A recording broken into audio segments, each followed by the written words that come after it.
So friends, to take you into how to sharpen, I have one of the newest recruits to our inventory. It's very good steel. It's a very sharp knife right at this point. In fact, I'll just give you a little demonstration right now of how sharp it is. So very sharp. And what I want to do is just abuse it a bit, because that way you'll be able to see that even with treatment that you would never give your knives at home, you will be able to sharpen even that type of blade. Just using some stainless steel part of a knife here to dull it up a bit, so that this should make it a little, yeah, there you go. So it's definitely not sharp anymore.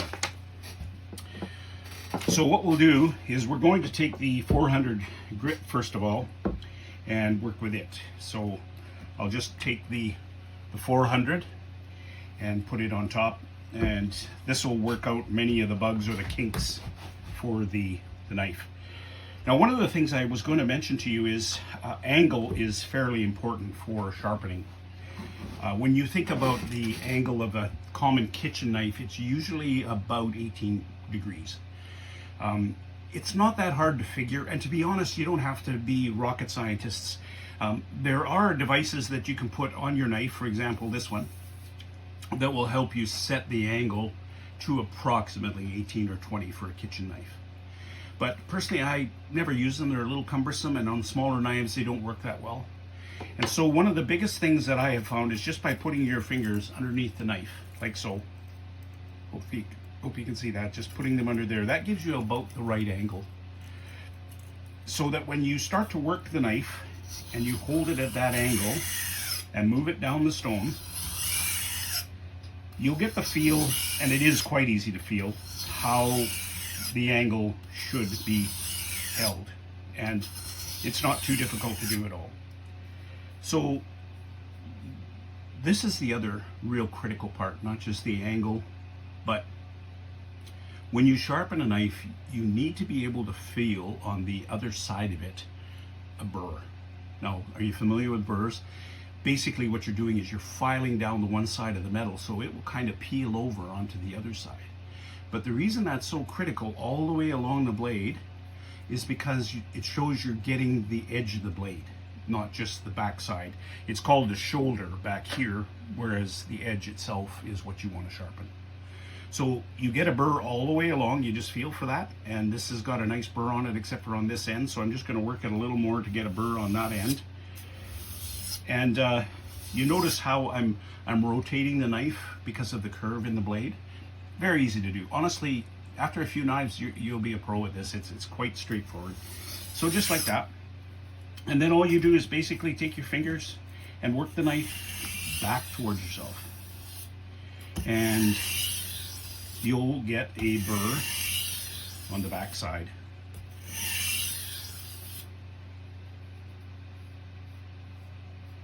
I don't have enough burr there, so I'm going to work that a little more. I'll just point something else out to you. The top of the whetstone will get dirty and milky looking, and you don't want to wipe that off. That's actually pieces of the stone and the metal that are going to help you sharpen your blade as well. So just leave it on there. It is messy, like I said, you just need a towel. But so that's not too bad at this point. I'm just going to give it one more go here just to make sure that we've got all the chunks and everything after I rattled it against that steel. Make sure the burr is there. Not quite.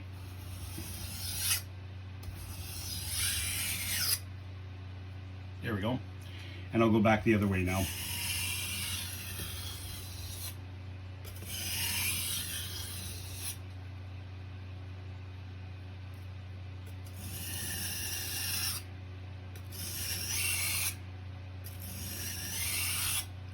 Hope this isn't too boring, but I just want to show you all the steps that are involved. Every time I send a knife out, whether it's manufactured by someone else or one of my manufacturers, I always make sure that I sharpen them. So what I'm going to do now is I'll just flip this over to the 1000 grit, because we have taken all of the chunks or the dents and scrapes out of that piece of blade and on the edge, and now I'll go to the 1000 grit stone. And basically it's the same thing. I'm just going to wipe this down so it you get rid of some of the older grit that's a little heavier. So, and we'll just do the same thing. So you put your fingers underneath, just get the right angle and just work your way down.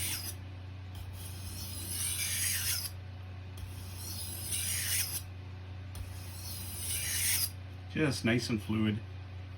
And you just feel all the way down and you feel the burr. I didn't quite get enough on that back side there.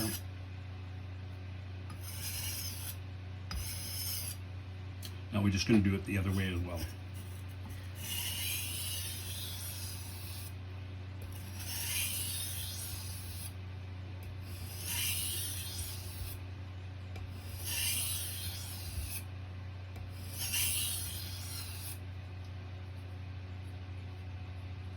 Handy dandy. I'm dating myself by saying that, I suppose. I'll just show you just after 1,000 grit. So this is just the 2 stones. Already we're back in the land of sharpness. So that wasn't hard, was it? Hey, if I can do it, you can do it. But let's give these other ones a try, and we'll take it up, because what happens now when you take the 3,000 and the 8,000, what's actually happening is the burrs that are along the edge of the blade are now going to be softened and become even smaller and finer. And that, of course, is what you want when you're cutting a roast or slicing a tomato or whatever the case may be.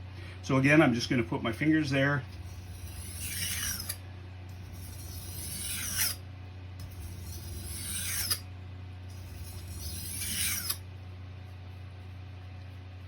Yep, that's coming up really nicely.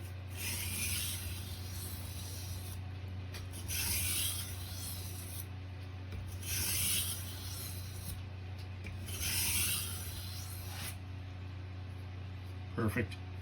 So I'm just going to do it one more time just to make sure I got all the heavier scratches and burrs off of that, so that when we go over to the 8,000 grit, then we will have a really fine edge on the stone, or the knife rather.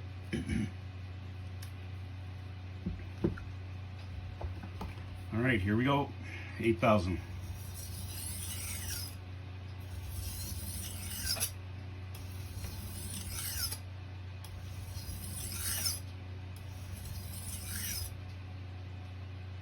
Again, you feel for the burr, because like I said, when you have the burr, you're actually doing the edge.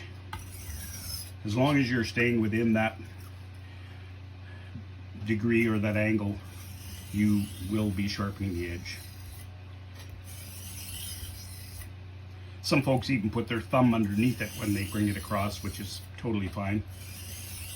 But you'll get a feel for it. There we go.